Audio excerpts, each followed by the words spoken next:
आप लोगों ने आइंस्टाइन के बारे में सुना होगा। आइंस्टाइन ने इजराइल का राष्ट्रपति बनने से इनकार कर दिया था। ये क्या मामला है, इसके बारे में बात करते हैं। और आइंस्टाइन को आप लोग अपनी स्क्रीन पर भी देख रहे होंगे। और देखिए, ये हमारी प्यारी पृथ्वी है। इसमें आप देखेंगे ये हमारा प्यारा भारत है एशिया में। यहाँ आप लोग जाएंगे तो आप लोगों को इजराइल देखने को मिल जाएगा। ये है इजराइल। भूमध्य सागर, ये भूमध्य सागर है, ये लाल सागर आपको देखने को मिल जाएगा। तो यहूदियों के हॉलोकॉस्ट के बाद 1947 में संयुक्त राष्ट्र महासभा ने फलस्तीन को दो देशों में विभाजित करने की मंजूरी दी थी। और आप देखें, एक यहूदियों के लिए और दूसरा अरबों के लिए। यहूदी देश इजराइल के पहले राष्ट्रपति हाइम वाइजमैन बने, जो एक वैज्ञानिक थे। और देखिए, अगर हम बात करें संयुक्त राष्ट्र की, तो यूनाइटेड नेशंस की बात हो रही है। 24 अक्टूबर 1945 में स्थापना हुई थी। न्यूयॉर्क यूएसए में इसका हेडक्वार्टर देखने को मिलेगा। 1952 में उनकी मौत होने के बाद दुनिया के सबसे चर्चित वैज्ञानिक अल्बर्ट आइंस्टाइन को राष्ट्रपति बनने का प्रस्ताव मिला। आइंस्टाइन ने यह प्रस्ताव विनम्रता से ठुकरा दिया, यह कहते हुए कि उनके पास राजनीतिक नेतृत्व का अनुभव नहीं है। वे लोगों और प्रशासन को संभालने के लिए खुद को उपयुक्त नहीं मानते। आइंस्टाइन को इजराइल का राष्ट्रपति बनने का प्रस्ताव मिला था, लेकिन उन्होंने अपनी सीमाओं का हवाला देते हुए इसे ठुकरा दिया। हालांकि वे जायोनिस्ट आंदोलन से जुड़े रहे।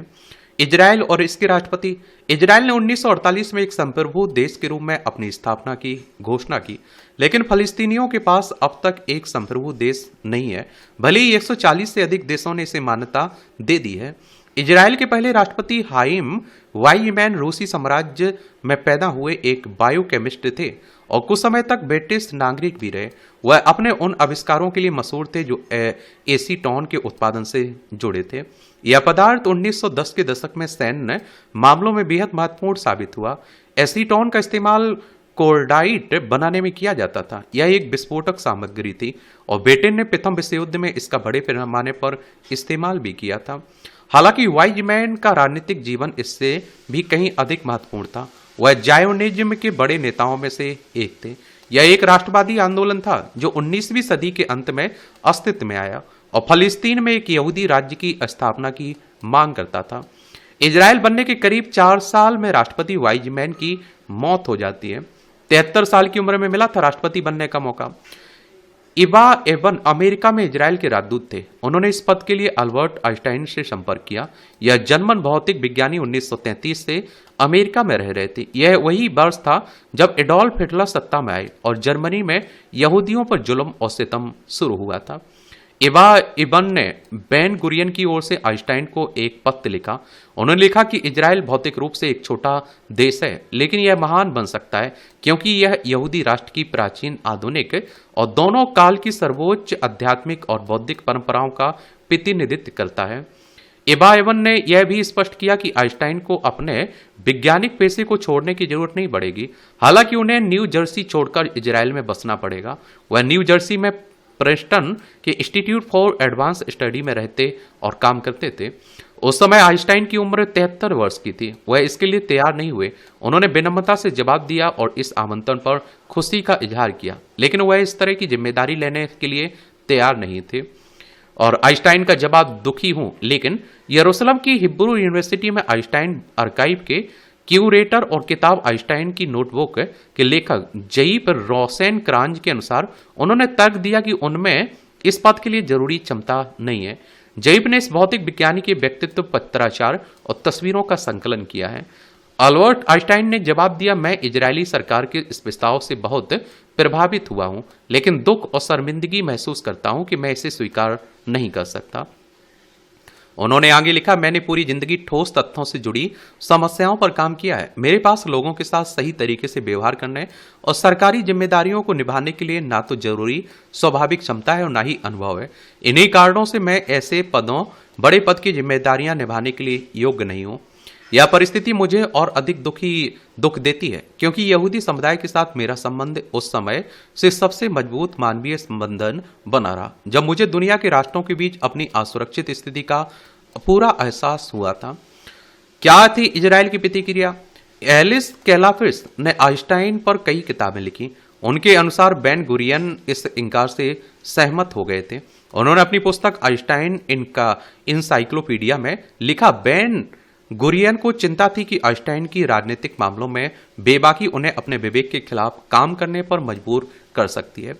प्रधानमंत्री ने अपने चीफ ऑफ स्टाफ आइजैक नाफोन, जो बाद में 1978 से 1983 तक इजराइल के राष्ट्रपति रहे, से कहा था, मुझे बताओ अगर वह हां कर देते तो मैं क्या करता। मुझे यह पद उन्हें पेश करना पड़ा क्योंकि ऐसा ना करना असंभव था, लेकिन अगर वे इसे स्वीकार कर देते तो हम मुश्किल में पड़ जाते। राजनीतिक सक्रियता वाले आइंस्टाइन का नेहरू को पत्र। इसका यह मतलब नहीं था कि अल्बर्ट आइंस्टाइन इजराइल की राजनीतिक दिशा की खोज खबर नहीं लेते थे। मिसल गरमान इतिहासकार और federal university of Rio de Janeiro के प्रोफेसर कहते हैं कि आइंस्टाइन जायोनिस्ट आंदोलन के सदस्य थे। वह 1921 से वाइजमैन के करीब थे और जायोनिज्म की एक वामपंथी शाखा का प्रतिनिधित्व करते थे, जो फलस्तीन में अरबों और यहूदियों के लिए राष्ट्रीय अधिकारों के साथ एक द्विराष्ट्रीय राज्य की स्थापना का समर्थन करते थे। गरमान जानवाद और इजराइल फलस्तीन संघर्ष से जुड़े मामलों के शोधकर्ता हैं। वह बताते हैं कि आइंस्टाइन के पत्र इस विषय को समझने में हमारी मदद करते हैं। 1947 में भारत की आजादी के बाद उन्होंने नए प्रधानमंत्री जवाहरलाल नेहरू को पत्र लिखा।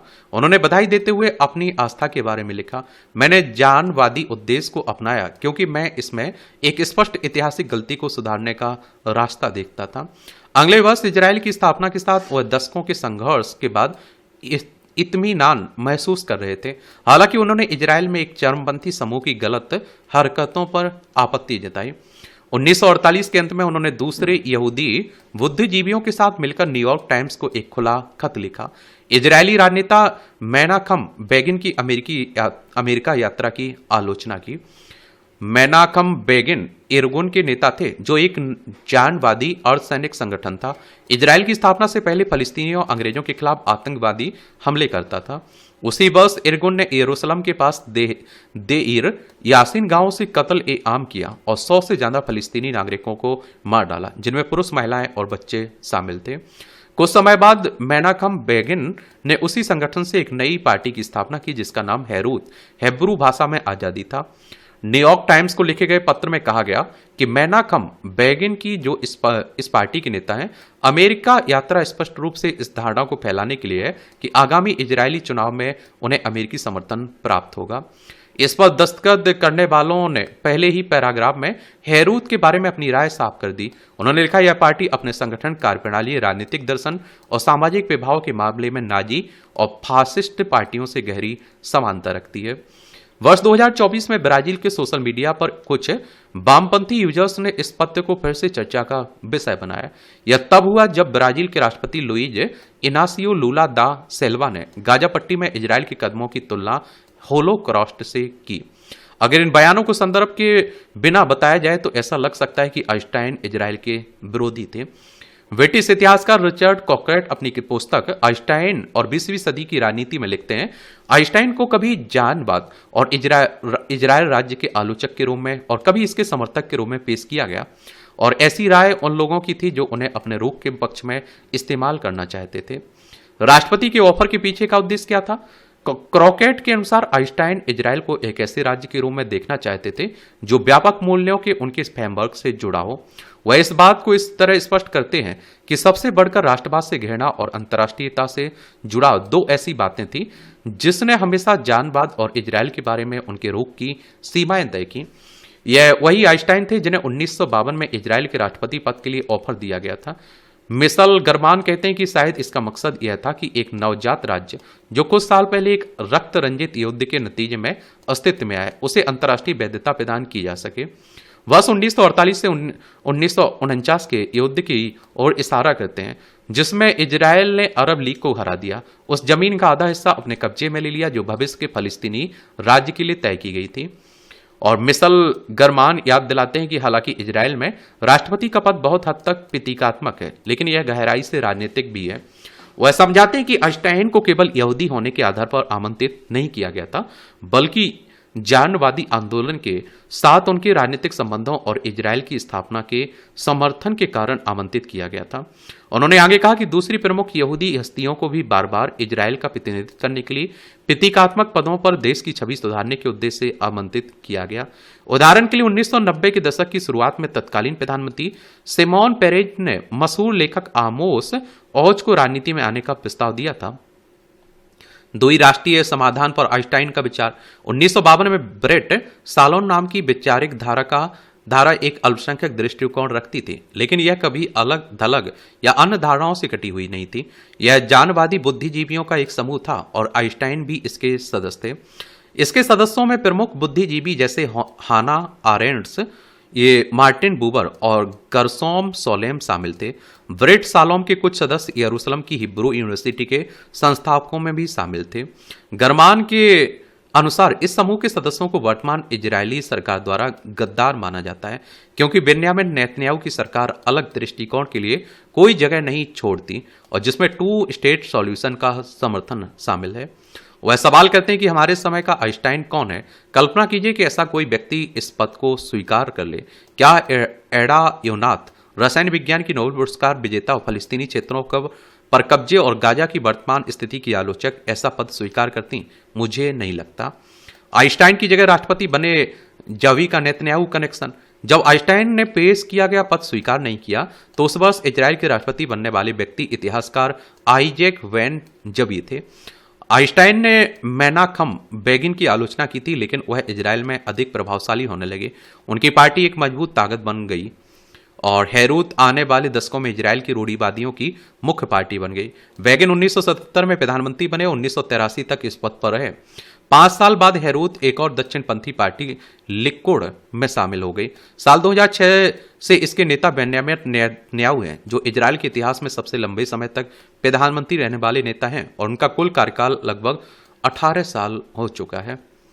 ये 2006 से आप समझ सकते हैं 18 साल से ज्यादा लगभग हो चुका है। और यही कहानी है। बाकी आप लोग क्या सोचते हैं, अपनी राय जरूर बता सकते हैं। धन्यवाद।